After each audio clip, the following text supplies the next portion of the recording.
Mon invité aujourd'hui, c'est Mathieu Navarre. Mathieu, tu es directeur commercial chez Paref Gestion. C'est important, la gestion. Absolument, absolument. C'est la société de gestion du groupe.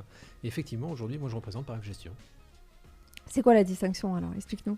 Paref, c'est un groupe qui est coté d'une part, qui est une foncière cotée et dont l'une des filiales est une société de gestion de portefeuille immobilier. C'est de cette filiale dont je suis directeur commercial, effectivement. Et donc, je m'exprime uniquement au nom de la société de gestion de portefeuille. Donc, tes clients, c'est qui exactement?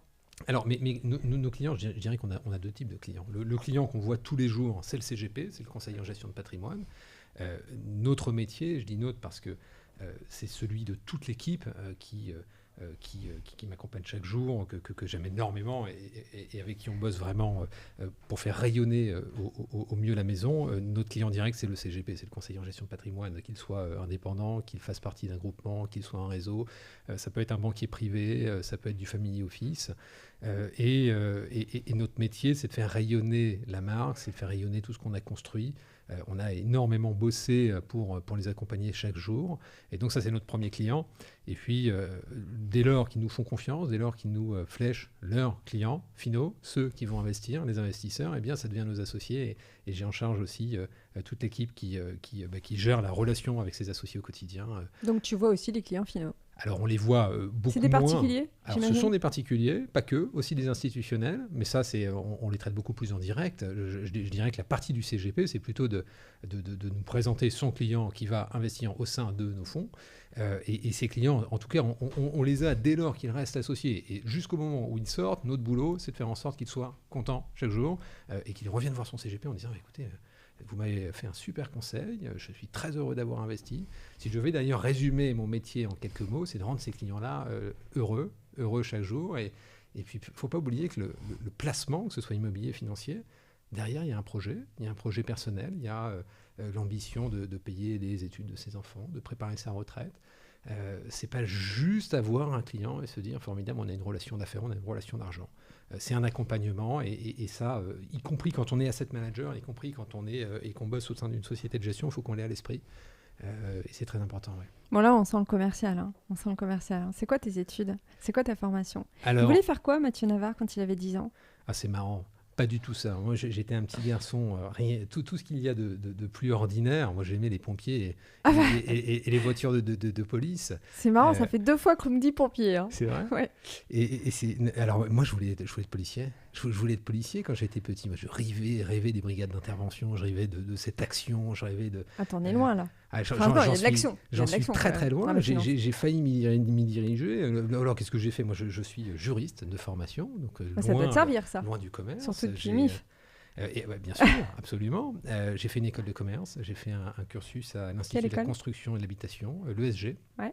Et puis, je suis rentré dans ce métier il y a un moment maintenant, d'abord de l'autre côté de la barrière, puisque j'ai bossé brièvement au sein d'une banque. Donc, t'as été banquier? C'était pas fait pour moi. Banquier quoi? D'affaires? Alors, privé? Banquier privé, c'était pas fait pour moi du tout. On peut la citer, la banque? Ça a duré 1 an. Alors, c'est une banque verte. C'est une banque verte. Non, c'est pas fait pour moi. Et ça, c'est vraiment important, en tout cas dans mon parcours. Ça a été précieux d'être capable de me dire, t'es pas fait pour vendre. T'es pas fait pour endosser cet engagement moral aussi, de conseiller ce client, de recevoir cette personne qui a un projet de vie et de porter sur tes épaules ce conseil. En tout cas, moi, tout à l'heure, tu me disais que tu parlais justement à tes clients parce qu'ils avaient des projets et que c'était important. Alors moi, je faisais beaucoup plus ce distinguo de se dire qu'il faut considérer qu'à la fin, celui qui investit au sein de l'une de nos SCPI, de l'un de nos fonds, est un client qui l'a fait parce qu'il avait un projet, mais c'est pas moi qui livrais le conseil. Et d'ailleurs, j'admire profondément la capacité des CGP à donner ce conseil, à porter moralement ce conseil. Je pense que c'est d'ailleurs ce que j'admire le plus dans le conseiller en gestion de patrimoine. Donc, école de commerce. Ouais. Et après, qu'est-ce que tu fais? Banquier. Et après? Parcours à l'Institut de la construction et de l'habitation pour m'armer sur la partie immobilière. Je rentre dans une boîte absolument formidable qui m'a énormément forgé, qui a une aventure fabuleuse en 2011, fin 2011 si je ne dis pas de bêtises, qui travaille du démembrement de propriété. C'est une boîte qui s'appelle Perle. J'y passe un moment formidable. Voilà. On voit déjà un peu le parcours immobilier, CPI, ça a du sens. Alors, beaucoup de sens. Perle, c'était un produit très spécifique aussi. C'est-à-dire que l'immobilier, je n'aurais pas fait tout dans l'immobilier. J'ai besoin d'être convaincu, j'ai besoin d'être capable de prendre mon bâton de pèlerin, d'aller porter un projet. Je ne sais pas prendre un poste pour prendre un poste. Ce qui m'amuse, c'est, et j'emploie volontairement d'ailleurs le mot amuser, ce qui m'amuse, c'est d'être arrivé à un endroit A, d'avoir une foule de projets qui pourraient m'effrayer d'ailleurs, et de me dire il faut l'emmener à l'endroit D. Donc c'est plus la gestion de projet que la finalité en fait. Ouais. C'est plus les moyens qui t'intéressent que la finalité. Beaucoup plus. Ouais. Beaucoup plus que le produit d'ailleurs, c'est amusant. Ce qui me plaît aujourd'hui, ce qui me permet de m'épanouir en tout cas dans mon métier, c'est autant je dirais la structuration interne, la stratégie qu'on va donner à la société, les gens qu'on va recruter. C'est hyper précieux d'avoir des équipes compétentes au bon endroit, qui vont, et d'ailleurs c'est à elles qu'on doit absolument toute la réussite derrière, donc que de présenter le produit et d'être d'ailleurs derrière ce micro aujourd'hui.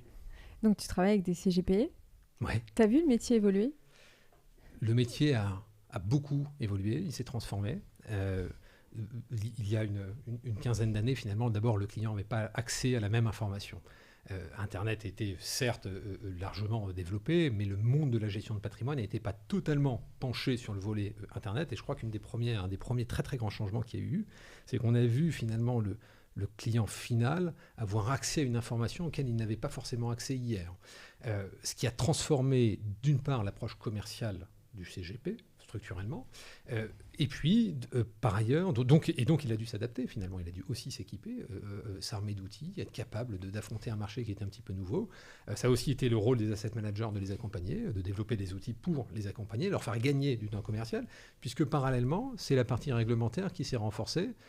Alors, en fonction des cartes qu'ils ont, ça se durcit ou pas, qu'ils soient carte T, CIF, IAS, qu'ils aient la CJA. 4 accréditations, je l'ai déjà dit dans l'épisode d'avant, c'est quand même c'est ça. Lourd.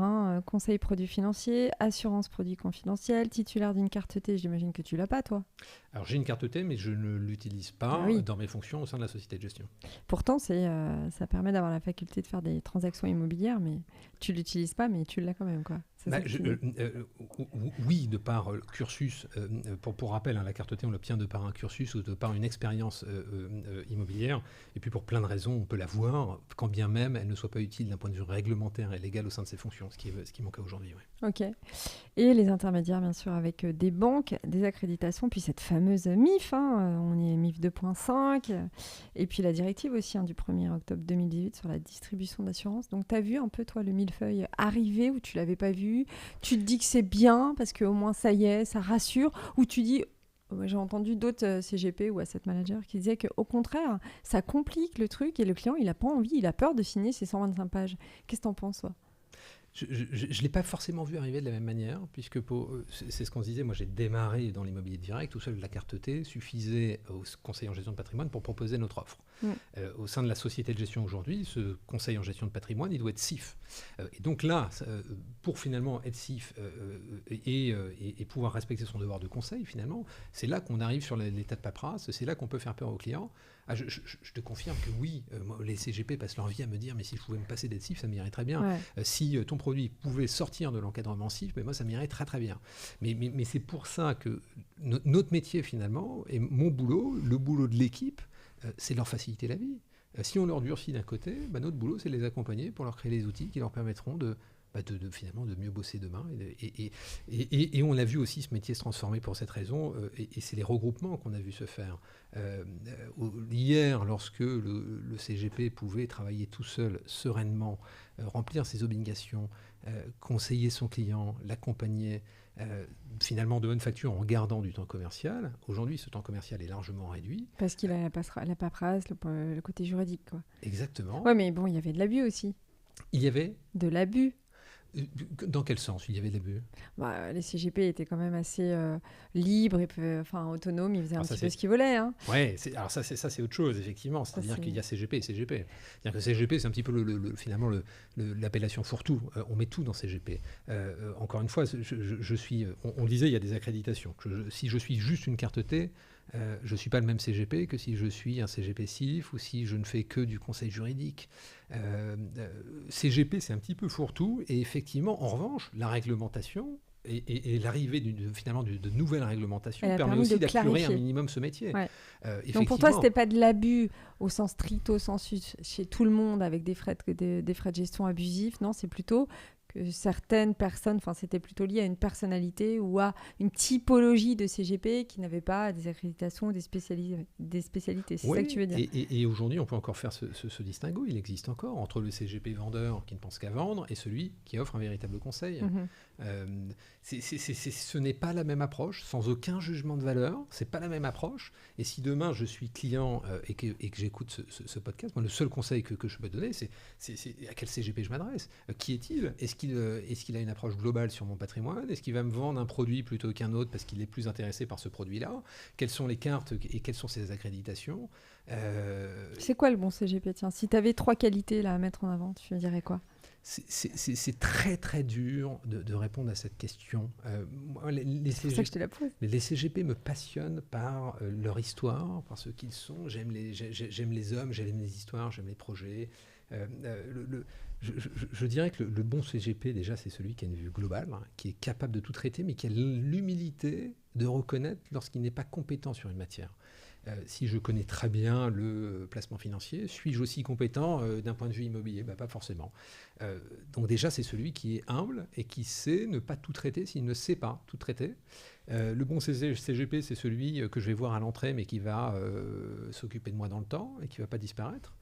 Le bon CGP, c'est celui qui, encore une fois, c'est très très difficile de parler du CGP, encore une fois je l'apprécie, mais c'est celui qui ne regarde pas son intérêt personnel, c'est celui qui est à l'écoute de son client, on revient à l'écoute client, c'est celui qui va véritablement prendre le projet de son client et se dire mais par ce projet-là je vais t'emmener ici et on ne se quitte plus. C'est comme ça que je résumerais finalement, en tout cas les CGP avec lesquels on essaie au mieux de travailler. Ouais. Et toi, alors, comment tu constitues ton portefeuille ? Tu as un portefeuille ? Comment ça se passe un peu un day chez Mathieu Navarre ? Un portefeuille ou une journée ? Les deux.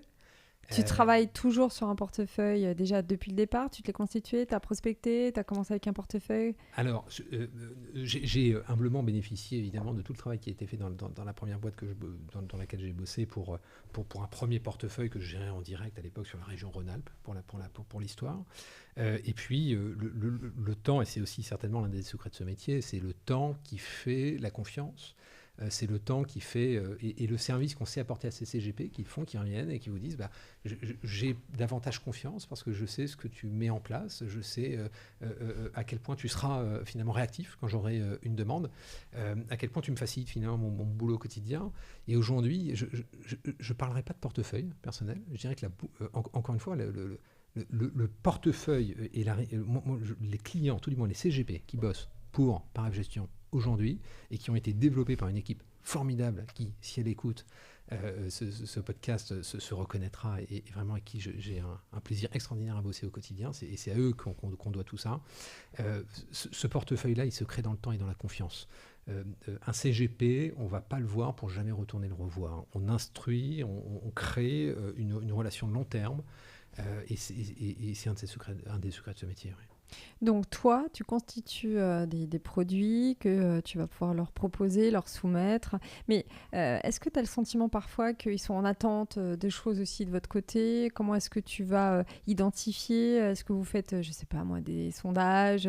Tu me parlais tout à l'heure d'applications, en tout cas d'outils que vous mettez à disposition. Est-ce que vous aussi, au sein de Paref ou d'autres, parce que encore une fois, je ne veux pas qu'on reste uniquement sur ta société. Ce que je veux vraiment savoir, c'est comment est-ce qu'on peut les aider au mieux. Qu'est-ce que tu as constaté qui fonctionnait et qui ne fonctionne plus en fait ?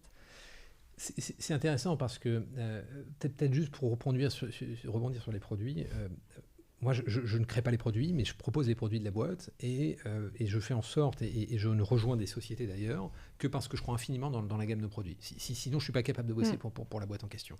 Ça c'est hyper important. Et donc aujourd'hui, moi je bénéficie d'une gamme finalement relativement ancestrale et qui est bien implantée. Et sur l'autre aspect, Les sondages, oui, évidemment. Alors, la première écoute marché, c'est celle du CGP qui me dit, Mathieu, qui me dit... J'arrive pas à le vendre.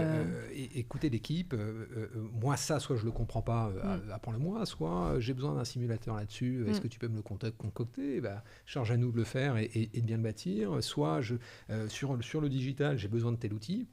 Et d'ailleurs, c'est marrant parce que il y a 2 ans maintenant, c'est exactement ce qu'on a fait. C'est-à-dire qu'on a appelé tous les partenaires de la boîte, on a posé la question de savoir ce qu'il fallait mettre en place et on a décidé de lignes directrices et de fondamentaux extrêmement forts d'un point de vue digital, d'un point de vue de la structuration des équipes. C'est à ce moment-là que l'essentiel des équipes ont été recrutés sur tous les postes, que ce soit au commerce, que ce soit sur la gestion de fonds, etc. On a structuré les équipes, on a imaginé, redéfini la ligne produit, on a d'ailleurs cessé de gérer un certain nombre de fonds, on a rationalisé la gamme.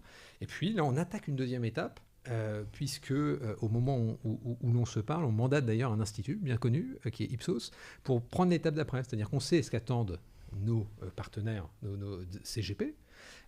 En revanche, on va interroger nos associés. On a 21 000 associés au moment où on se parle. Donc on a mandaté Ipsos, on va les interroger sur... ce sera une enquête de satisfaction. C'est le premier but. Et puis on la renouvellera d'année en année. Et la première question qu'on va leur poser, c'est sont-ils satisfaits de ce qu'on a mis en place ? Est-ce que les moyens digitaux, la communication, est-ce que les reportings qu'on leur offre, les bulletins, satisfont finalement leurs attentes, ou est-ce qu'ils en attendent plus ? Ça, c'est la première chose. Les reportings, c'est primordial quand même pour un CGP, parce que c'est comme ça qu'il mesure aussi son activité, qu'il mesure aussi ses résultats, j'imagine. Bien sûr. Tu as vu ces demandes évoluer aussi, avoir des demandes un peu plus fines en termes de KPI. Tu as vu justement un peu plus d'exigences de la part des CGP, notamment par rapport à ces restrictions, ces nouvelles réglementations, ou en fait tu vois qu'il y a quand même encore des pendant qui sont un peu flous. Encore une fois, on a 2 types de CGP. Il y a celui qui nous le demande et celui qui ne nous le demande pas. Ah ouais. Tu as toujours des CGP qui ne te demandent pas. Mais effectivement, si on devait appliquer aujourd'hui stricto sensu ce qu'on nous demande et tout ce qu'on nous demande, non seulement il y a beaucoup de reporting, il faut qu'on soit extrêmement transparent sur les frais. C'est ce qu'on appelle les frais ex post. Chaque client, quand on est associé d'une SCPI, devrait recevoir ses frais ex post chaque année, mis à disposition. Et donc la boîte, les sociétés de gestion, là on peut parler d'un marché entier, a dû s'adapter, a dû créer des méthodes de communication.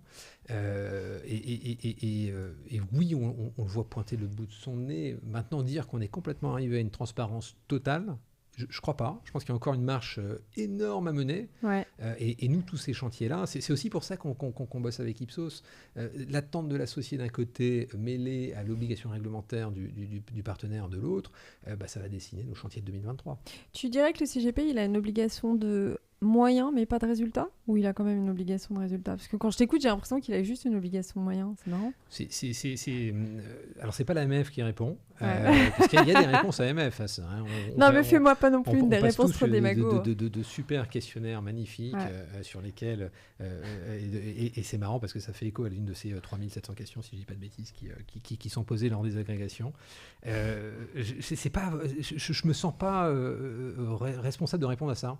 Ouais, mais là je te demande, je parle à l'homme là. Si l'homme répond, il dit qu'il a une obligation de moyens. Parce que comment puis-je avoir une obligation de résultat lorsque je ne suis pas le gérant du fonds que je propose? Ou alors sinon je vends que du fonds euro. Là j'ai une obligation de résultat pour un résultat à 0,5.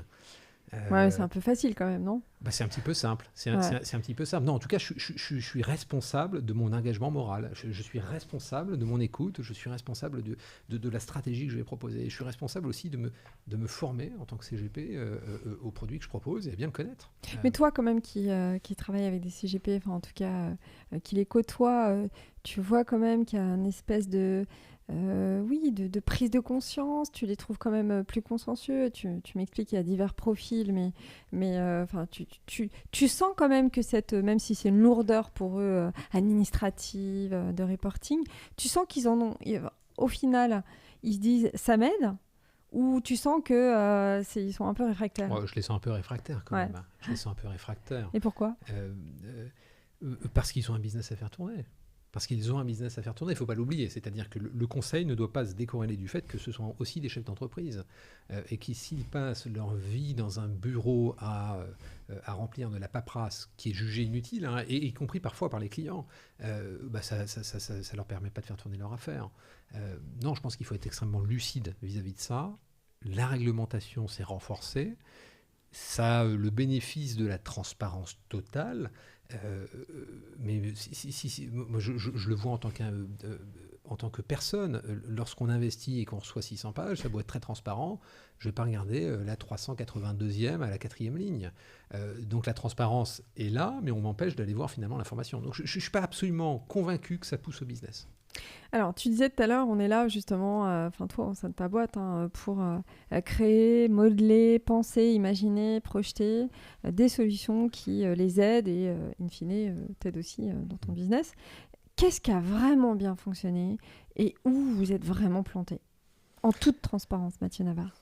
Alors, ce qui fonctionne, c'est d'être réactif. Je pense que le secret de ce métier, c'est d'être réactif. Encore une fois, Donne-moi un cas concret.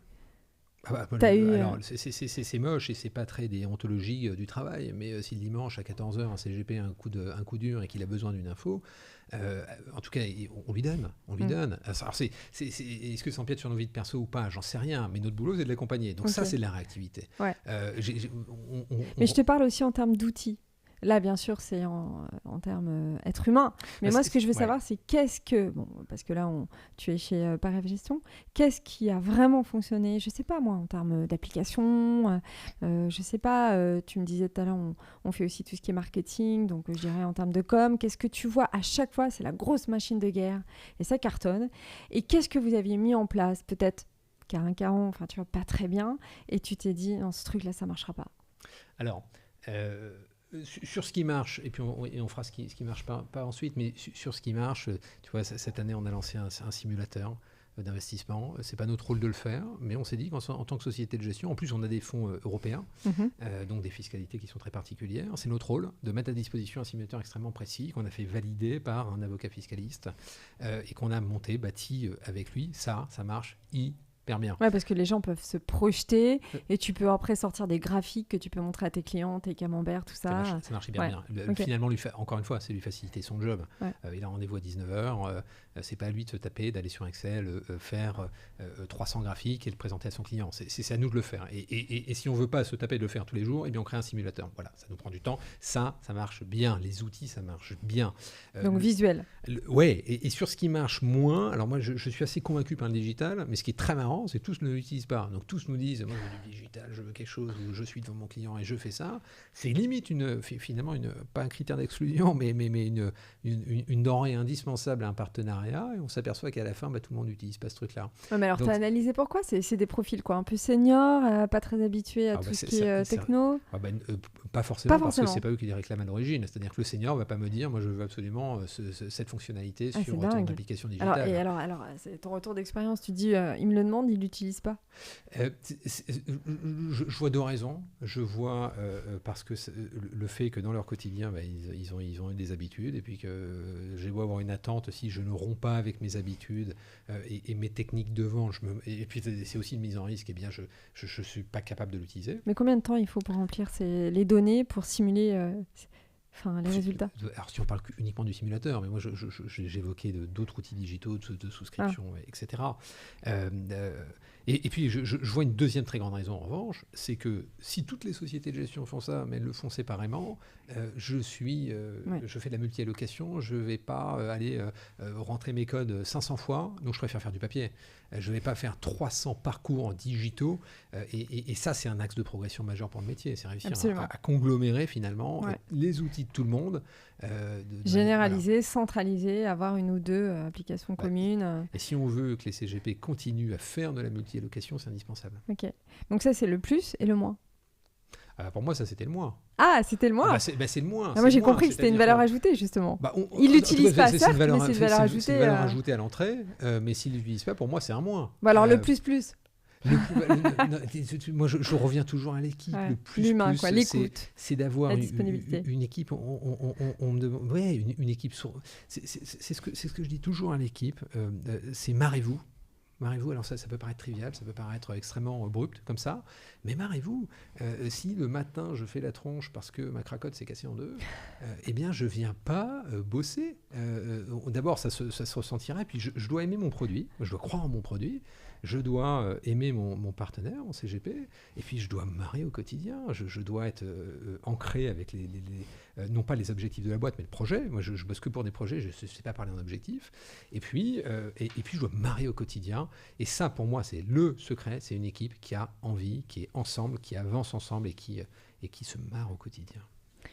Alors, on va moins se marrer, parce qu'on va parler un peu du contexte. C'est un peu compliqué. On revient sur un terrain beaucoup plus sérieux. Là. Un petit peu plus technique, mais c'est intéressant aussi d'avoir ta vision à toi, pas CGP, mais de l'autre côté. Comment tu as passé l'été déjà ? Est-ce que tu as senti déjà le deuxième trimestre, est-ce que tu as senti un petit peu les choses se peser, même si, bon, un marché action qui a quand même... Ça va, qui s'en est pas trop mal sorti cet été. Est-ce que tu as eu une espèce de panique de la part de tes CGP ? Est-ce que les vacances, au final, ont été assez calmes ? Comment ça s'est passé ? Encore une fois, notre activité est très concentrée sur l'immobilier. Notre métier, c'est de gérer des SCPI. Et les SCPI, c'est quand même ce qui va pas trop mal in fine, et c'est sur quoi on va peut-être se retrancher un petit peu les mois à venir. On sort de 2 années de Covid qui ont permis de démontrer une pertinence extrêmement forte alors même qu'à l'origine, il y avait énormément de questions qui se posaient. On se souvient tous de forums, de blogs, où les questions se posaient sur la solidité des SCPI. Et in fine, non seulement les résultats et les performances sont plutôt haussières, les taux de recouvrement de loyer sont plutôt haussiers, sont plutôt extrêmement positifs. On est à un taux de... Les perfs, là, c'est 4-5%. On en est où, là, à peu près ? Alors, la moyenne ASMIM est à 4,40, effectivement. Et puis, les fonds sont extrêmement divers. C'est-à-dire que nous, on a des SCPI qui, en France, ont offert plus de 5%, qui, sur les territoires pan-européens, ont été sur les territoires allemands au-dessus des 4 points. Et on vise sur des territoires plutôt Europe centrale, des performances un petit peu supérieures. Donc c'est très difficile de tirer une moyenne véritable et vraie pour l'ensemble du marché. Le conseil, c'est quand même d'avoir des CPI variés, pourquoi pas aussi maison de retraite, un petit peu moins de business. C'est ça, un petit peu changer un peu la typologie des SCPI. Alors c'est exactement la manière dont on a constitué notre gamme. C'est-à-dire qu'on a voulu, d'abord, on a rationalisé la gamme, mais on l'a voulu autour de 6 SCPI qui sont spécialisés par classe d'actifs et par territoire. C'est-à-dire qu'on n'a pas une SCPI majeure, diversifiée, dans laquelle on mettra du bureau, du commerce, un petit peu de France, un petit peu d'étranger. Ça, on ne sait pas faire. En revanche, on porte des convictions sur les territoires, et au sein d'un territoire, on va viser une classe d'actifs. Et l'objectif derrière, et on reboucle finalement sur ce qu'on propose aux CGP qui nous accompagnent, c'est de faire eux-mêmes leur allocation. Je veux un petit peu de bureau en France, eh bien j'ai une SCPI qui est bureau en France, je vais mettre un peu d'Allemagne puisque Parex Gestion gère une SCPI qui est 100% allemande, et puis je mets un peu d'Europe centrale, et puis pourquoi pas du résidentiel. Et c'est exactement comme ça qu'on a constitué notre gamme, et qu'elle est constituée en tout cas aujourd'hui. Il y a une appétence pour les SCPI de la part des CGP ? Tu sens qu'ils vont... Elle est forte. En tout cas, on voit 2 choses. On voit que l'appétence est forte. On voit que la collecte est extrêmement forte. Pour rappel, la collecte en 2019 a été quasiment à 9 milliards d'euros. Sur les 2 premiers trimestres de 2022, on est à 5 milliards. Un peu plus de 5 milliards d'ailleurs. Donc il y a une collecte qui est extrêmement forte. Mais encore une fois, parce que ce sont des fonds qui ont démontré une pertinence et une robustesse en période de crise et pendant ces 2 années Covid. Alors maintenant, il y a Comment tu l'expliques justement ? Pour beaucoup de facteurs. De facteurs. On parlait de diversification, mais pas forcément d'un point de vue des classes d'actifs ou des territoires, mais la simple diversification de se dire je suis au sein d'un portefeuille qui est multi-actif et je ne suis pas exposé à un seul locataire qui potentiellement pourrait ne pas payer mon loyer. Il n'y a plus le fameux client âgé ou millénium, mais plutôt âgé qui va te dire c'est le pire papier, ça me fait peur. Il y a Fini toujours, ça ou il y a encore il y a toujours celui qui va associer la SCPI au bureau et nous dire mais c'est la fin du bureau, tout le monde va être en télétravail, c'est terrible. Et puis la réalité, d'une part, c'est que les SCPI ne détiennent pas que des bureaux, ça se saurait. Et d'autre part, c'est que c'est totalement, non seulement pas infondé, mais il y a bureau et bureau. Il y a le bureau en région avec un locataire étatique, un bail de long terme, un rendement satisfaisant, et puis il y a le bureau à la Défense ou sur lequel ce sera peut-être un petit peu plus complexe. Donc il y a beaucoup de distinguos à apporter. La réalité, in fine, c'est qu'il faut regarder les taux de recouvrement des SCPI, il faut regarder les taux d'occupation financiers, il faut regarder les durées résiduelles des baux. Alors ça, c'est des petits tips qu'on peut donner à nos auditeurs, ce qu'on appelle les WALB, les durées résiduelles des baux. Ce sont un tas de facteurs qui, quand on les analyse, démontrent finalement une bonne santé financière. Ce ne sont pas juste des postulats, finalement, sur du télétravail qui permettront, finalement, voilà. Et je pense que les CGP l'ont compris, ça. Je pense que, finalement, ces deux années Covid ont aussi permis aux CGP, et c'était leur attente vis-à-vis de nous, c'est d'ouvrir le capot complètement. C'est pas, je vous fais confiance parce que vous êtes société de gestion et que vous gérez une super SCPI. Sur votre SCPI, encore une fois, quels sont vos ratios? Comment vous allez acquérir? Comment vous gérez votre dette? Quel est le taux d'endettement? Quel est le taux d'occupation financière, physique? Comment? Voilà. Et tout ça, finalement, et ça a été extrêmement bénéfique au monde des SCPI. C'est beaucoup plus de transparence. On ouvre le capot et on donne absolument toute la data. Et c'est très réglementé aussi, tout ça? Alors, la réglementation, on doit communiquer ces données. Est-ce qu'elles étaient véritablement analysées de manière extrêmement profonde jusque-là par certains? Oui, évidemment, pas par tout le monde. Mais aujourd'hui, oui, moi, ce que je ressens, c'est que plus que jamais, en fait, les CGP veulent qu'on rentre dans le détail technique des produits. Et c'est comprendre pour mieux vendre aussi. Et c'est à leur honneur, c'est tout à leur honneur. Comprendre ce que je vends, c'est absolument essentiel. Moi, il n'y a rien qui me fait plus peur qu'un CGP qui ne connaît pas nos produits. Il y a aussi un virage RSE? Alors oui. Alors, comment ça se traduit en SCPI? Alors, je pense qu'in fine, toutes les SCPI du marché finiront par être labellisées ISR. Il y a plusieurs choses. D'abord, c'est l'analyse d'un portefeuille. C'est l'idée de constater. Alors, il y a deux types de SCPI. Il y a la SCPI qui est déjà constituée, qui a déjà de l'immobilier, qui a déjà des actifs immobiliers, et puis il y a celle qui n'en a pas. Celle qui n'en a pas, finalement, elle va s'engager, elle va chercher un label ISR. C'est un peu moins compliqué de l'avoir, puisque je n'ai pas d'actifs. Un label ISR? En m'engageant sur une démarche qui sera celle de demain. Si jamais je n'ai pas que d'actifs immobiliers, je ne peux pas juger d'un parc existant. Donc ce que je vais faire, c'est que je vais prendre des engagements sur les critères E, sur les critères S, sur les critères G, et mes futures acquisitions devront dépendre et respecter tout un cahier des charges et une stratégie que j'ai déterminée. Alors nous, on n'était pas dans cette situation-là. On a 6 SCPI. On en a une qui a obtenu son label ISR en juin dernier, qui est Interpierre France. C'est la première, et puis on va développer sur toute la gamme. Et là, le travail est complètement différent parce qu'on parle de parcs immobiliers qui sont déjà existants. Elles ont déjà des actifs. Et donc, il faut analyser tout le parc immobilier. Il faut reporter finalement la qualité des actifs. On a parfois des actifs qui sont très récents sur lesquels il n'y a pas grand-chose à faire, et puis des beaucoup plus vieux sur lesquels il faut prévoir des travaux de rénovation. Tout cela étant en phase aussi avec le décret tertiaire. Et fort de cela, on présente à un comité une stratégie très forte avec des engagements extrêmement forts. Sur un fonds, et c'est pas neutre parce qu'un label ISR, ça se perd si on ne respecte pas ça. Un label ISR, on l'a pour 3 ans. Si on ne met pas en place ce qui a été édicté, les mesures, encore une fois, ESG, bien on le perd dans 3 ans. Donc c'est extrêmement puissant, c'est un énorme engagement d'une société de gestion. Tu as des belles histoires à nous raconter? Vraiment je sais pas, justement des fonds que tu aurais rentrés comme ça, où jamais tu aurais parié dessus, puis en fait tu t'es dit ça marche vraiment, j'arrive bien à le vendre. Et puis d'autres où vous êtes bien planté, en fait, un engouement ou au contraire un divorce? Non, j'ai pas de. Alors, on a les engouements. On a des fonds qui attirent énormément. Encore une fois, je pense à notre SCPI allemande qui est un vrai best-seller. Pourquoi allemande d'ailleurs? Vous avez historiquement un lien Parev Gestion? Non, mais c'est une vraie Parev Gestion a un ADN européen depuis l'origine. C'est-à-dire, je pense que ça a été une des premières, et ça a été la première société de gestion à parier sur le territoire européen. Je ne vais pas refaire tout l'historique, mais en 91, date de création de la société, une de nos SCPI, qui était aujourd'hui plus du tout à l'étranger, est la première de l'histoire des SCPI à se dire je vais acheter des actifs purement et 100% à l'étranger. Et puis l'histoire a voulu qu'elle s'est largement transformée. Ensuite, c'est Interpierre France. Et puis l'ADN s'est creusé à la fois d'un point de vue innovation avec la première SCPI de capitalisation lancée. Et puis le volet allemand est arrivé en 2014. Encore une fois, on disait une SCPI telle qu'on l'aperçoit, c'est une conviction, c'est un territoire, c'est une classe d'actifs. Et il y avait un constat majeur, en tout cas sur le territoire européen, c'est qu'il y a une classe d'actifs qui fonctionnait fort et qui continue à fonctionner extrêmement fortement. C'est le commerce en Allemagne. Ouais. Les Allemands consomment, c'est un pouvoir d'achat qui est extrêmement fort. Les chiffres d'affaires des commerçants et la capacité de l'Allemand à consommer n'a pas cessé de croître depuis sur ces 20 dernières années. Et il y avait vraiment quelque chose à faire. Et donc, la société a lancé en 2014 la première thématique, 100% allemande sur de l'immobilier commercial et c'est un best-seller depuis 2014 Ouais, dans c'est la Pierre marrant. Allemagne. Même avec le Covid. Surtout avec le Covid. Surtout avec le Covid. Surtout avec le Covid. Les Allemands ont eu une gestion de leur crise sanitaire qui était absolument extraordinaire. Sur les équivalents commerce, je parle vraiment de commerce, aujourd'hui on gère 2 milliards, dont 1 milliard en Allemagne, globalement, pour faire très, très, très simple, un petit peu moins d'1 milliard en Allemagne. On gère également des portefeuilles de commerce en France.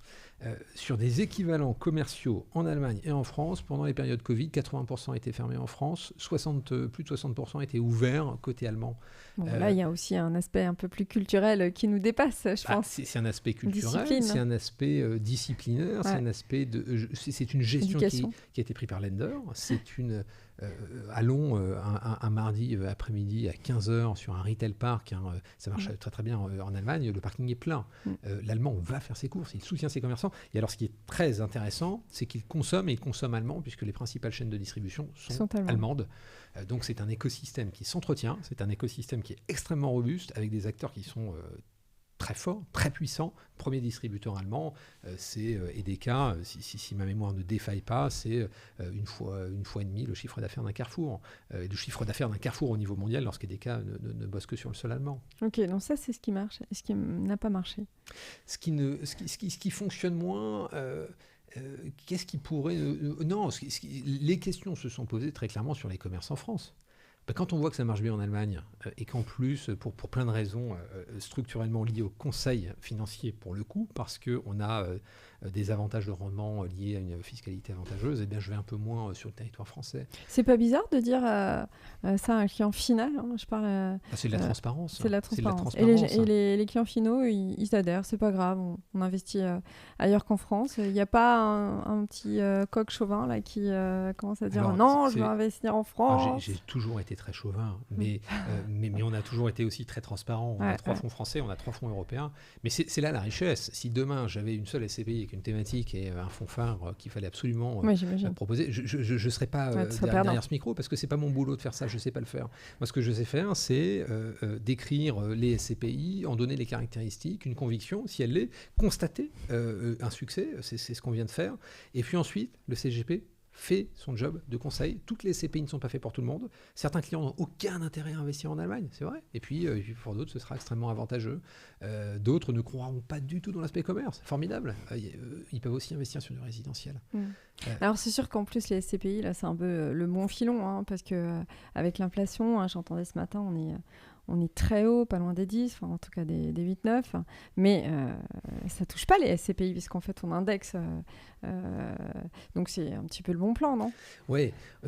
Alors, oui, sans rentrer à ce moment-là sur le débat d'où vient cette inflation, la réalité, c'est qu'elle n'est pas tout à fait récente. Si on regarde les actifs immobiliers et la propension qu'ils ont eu à se revaloriser et à voir les prix grimper depuis des années. Donc, la réalité, c'est que toutes les sociétés de gestion ont vu depuis un certain temps déjà le marché se renchérir. C'est pas du tout récent, ça ne date pas d'il y a quelques mois. Et qui dit marché se réenchérir, dit rendement structurellement se baisser. Et donc, il faut acheter autre chose si on veut maintenir les mêmes rendements. Oui, mais à l'époque, moi je sais, j'en ai des SCPI et c'était un peu pour diversifier aussi. Moi, j'avais pas envie que d'avoir du fonds euro, de l'or, tu vois, me lancer dans les cryptos, j'avais un peu peur. Mais donc, voilà. Mais maintenant, j'ai vraiment l'impression que c'est plus du tout ça. Maintenant, on peut faire que des placements SCPI, en fait. Oui, parce que ça s'est largement démocratisé. Donc, tu as certainement été très bien conseillé en son temps par un CGP, sans doute, peut-être, ou toute seule, directement. Oui, je me suis un peu auto-formée toute seule. Et c'est formidable, mais et tant mieux, je dirais. Un marché sur lequel on ne vient pas, c'est un marché où peut-être on fait une connerie, finalement. Si finalement tous les CGP y vont, si finalement ça se démocratise. Et puis on voit aussi un aspect, c'est le rajeunissement de la clientèle finale. C'est qu'effectivement, lorsqu'il y a quelques années, c'était plutôt élitiste, c'était plutôt de la diversification, je devais déjà être propriétaire de ma résidence principale, je devais déjà avoir un contrat d'assurance vie ouvert, et puis c'était un endettement potentiel supplémentaire si je ne voulais pas le faire en fonds propres. Aujourd'hui, ça s'est largement démocratisé. On a des tickets d'entrée à 2 000, 3 000 euros. On peut le faire en versement programmé. Le seul problème, moi, je vois aussi à titre perso, mais donc ça va parler à bon nombre d'auditeurs, c'est que par contre, c'est soumis à l'IFI. Donc moi, au début, j'étais contente parce que je me suis dit, tu vois, peut-être plus d'ISF pour certains, mais en fait, c'est soumis à l'IFI. Donc, comment est-ce que tu peux un petit peu contrecarrer ce discours, le contourner? Alors, bon, je ne contournerai pas l'aspect IFI. Je contournerai pas Non, l'aspect mais IFI. je veux dire, comment est-ce que tu... Bon, parce que, bon an, mal an, est-ce que tu crois vraiment qu'une perf en SCPI te permet de pas seulement payer que l'IFI, mais aussi d'en profiter? Encore une fois, ça dépend de tellement de facteurs. C'est-à-dire que si j'achète en fonds propres, si je positionne des fonds, la question c'est aurais-je pu les positionner ailleurs avec un meilleur rendement, sachant que je vais payer mon IFI. Mais si je suis avec effet levier, puisque je n'avais pas ces fonds et que j'emprunte, c'est pas le même débat, ce n'est pas le même taux de rendement interne. Si je suis sur une fiscalité, on parle d'IFI, mais on peut parler d'impôt tout court, puisque lorsque je vais percevoir 4, si je suis en France, il me reste 2 après tranche marginale d'imposition et prélèvements sociaux. Et si j'investis à l'inverse à l'étranger, je vais avoir entre 8 et 15% d'imposition. Donc c'est difficile de parer à ça, mais à la fois on voit qu'il y a énormément de méthodes finalement pour optimiser le taux de rendement interne d'une opération en empruntant, en investissant sur des supports pan-européens qui diminuent structurellement la fiscalité. Donc finalement, il y a beaucoup de méthodes et là on se rend compte finalement que l'IFI reste anecdotique si on a un bon taux de rendement interne. Ouais. Et ça bouge chez Paref Gestion en ce moment? C'est quoi la rentrée? Ça bouge plus que fortement. On a initié des mouvements extrêmement forts ces 2 dernières années de structuration au sein des effectifs avec des personnalités formidables qui nous ont rejoints.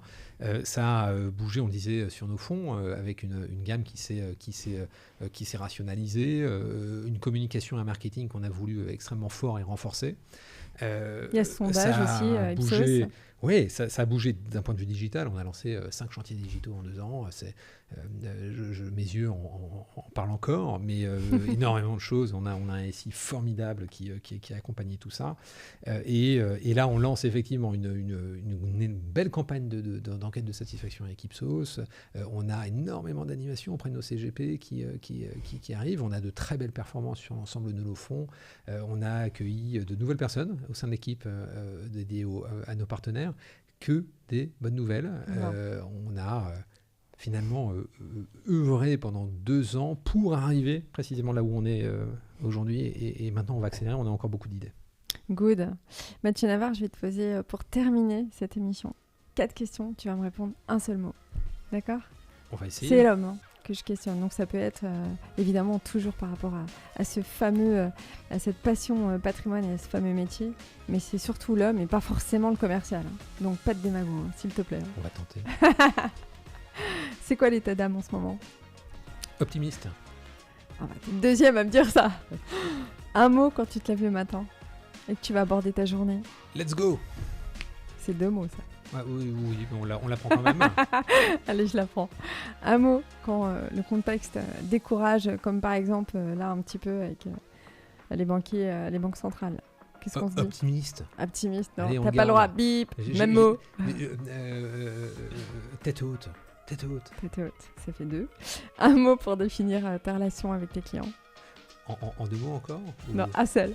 Un seul mot. Tu contournes les règles. Confiance de long terme et c'est l'essence vraiment de notre métier. Merci Mathieu Navarre, je Merci répète. Karine. Tu es directeur commercial chez Paref Gestion. Merci d'avoir assisté à ce podcast et d'avoir échangé avec moi, surtout autour des SCPI, votre spécialité. Et on a beaucoup appris. À bientôt. Merci, j'étais très heureux de la réalisation de ce podcast ensemble. Merci. Ciao, ciao.